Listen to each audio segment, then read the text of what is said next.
One time a girl gave me a very brutally honest rejection. She just straight up told me that any guy she ever dates must have two strong, fully functioning hands. And those words really concerned me because it sounded like she was looking for a boyfriend who could potentially strangle her to death.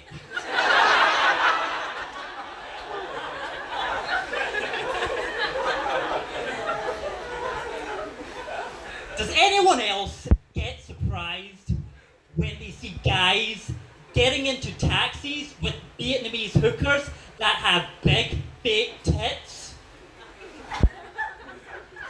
I really thought that we as a society were drifting away from single-use plastics.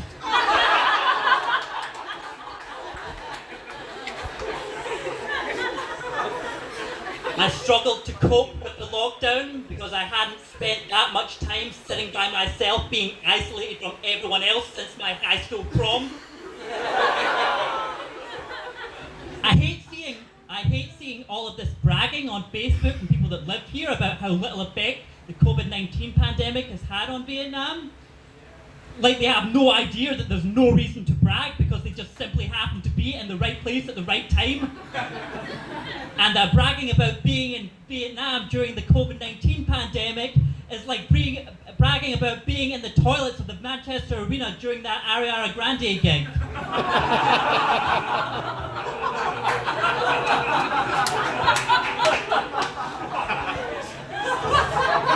I used to be addicted to Xanax. I think the rappers glorify opioid abuse in their music videos too much.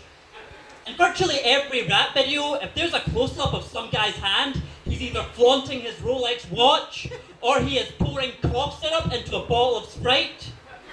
And I don't think when a 15-year-old kid sees that, his first thought is going to be to head out to the fucking jewelry store. Xanax and other opioids, they feel really good, but your body becomes more resistant to them the more you take, which means you have to keep increasing the dosage, which can lead to an overdose. And nobody's doing anything about that. Because if these pharmacists really wanted young men to stay away from codeine, Xanax, or Zopiclone, then they would stop naming these drugs to sound like Mortal Kombat characters. Maybe then there would be less fatalities. I've stopped taking Xanax recently. I've also stopped going to nightclubs. Stopped going to nightclubs because every time I was in a nightclub and I told a girl that I think they're cute and that I'd like to buy them a drink, they would always get very grabby. And by that I mean they would book up a grab and get the fuck out of there, so...